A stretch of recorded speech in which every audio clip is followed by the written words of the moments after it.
ایک امیر عورت پیر صاحب کے پاس گئی اور کہا، پیر صاحب مجھے کوئی ایسا تعویذ دیں کہ میرا شوہر میری ہر بات مانے، جو بھی میں کہوں وہ میرے تابع ہو جائے۔ پیر صاحب بھی دور اندیش انسان تھے۔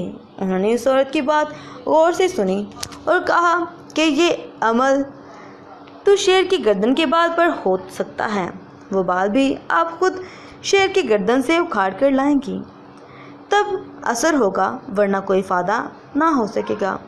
وہ عورت بہت پریشان ہو گئی اور مایوس ہو کر واپس آ گئی۔ اپنی سہیلیوں کو بتایا۔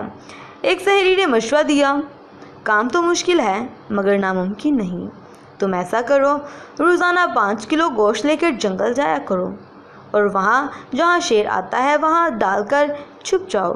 کچھ عرصہ بعد شیر کے سامنے جا کر ڈالو، وہ گوشت کا عادی ہو جائے تو تم اس کے قریب جا کر گوشت ڈالنا شروع کر دینا، اس کی گردن کا بال اتار لینا، ہاتھ پھیرنا شروع کر دینا۔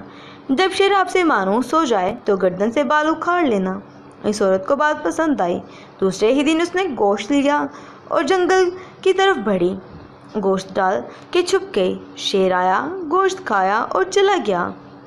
اس عورت نے 1 ماہ تک ایسا ہی کیا، شیر کے سامنے جا کر گوشت ڈالنا شروع کر دیا تاکہ شیر کو پتہ چل سکے کہ اس کی خدمت کون کرتا ہے۔ کچھ عرصہ بعد بھی شیر عورت سے مانوس ہو گیا۔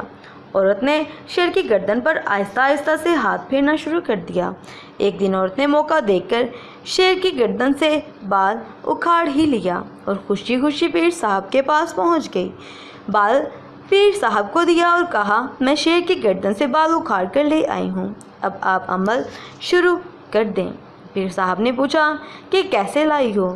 تو عورت نے پوری تفصیل بتا دی۔ پیر صاحب مسکرائے اور کہا، کیا تمہارا شوہر اس جنگلی درندے سے بھی زیادہ خطرناک ہے جو کہ خونخوار ہوتا ہے، جس کی تم نے چند دن خدمت کی اور وہ تم سے اتنا مانوس ہو گیا کہ تم نے اس کی گردن سے بال اکھاڑ لیا؟ اس نے تمہیں کچھ بھی نہیں کہا اور تمہاری جان بھی چھوڑ دی۔ تمہیں کچھ بھی نہیں کہا، تمہارے شوہر کے ساتھ بھی پیٹ لگا ہوا ہے، تم اس کی خدمت کرو۔ جب جنگلی درندہ خدمت سے اتنا مانوس ہو سکتا ہے تو اپنا باشعور انسان بھی آپ کے تابع ہو سکتا ہے۔ گزارش ہے کہ اپنے شوہر کی خدمت صرف اور صرف اللہ پاک کی رضا کے لیے کریں، پھر دیکھیں اللہ پاک آپ کے گھر کو کیسے جنت بناتے ہیں۔ آمین۔ اللہ حافظ۔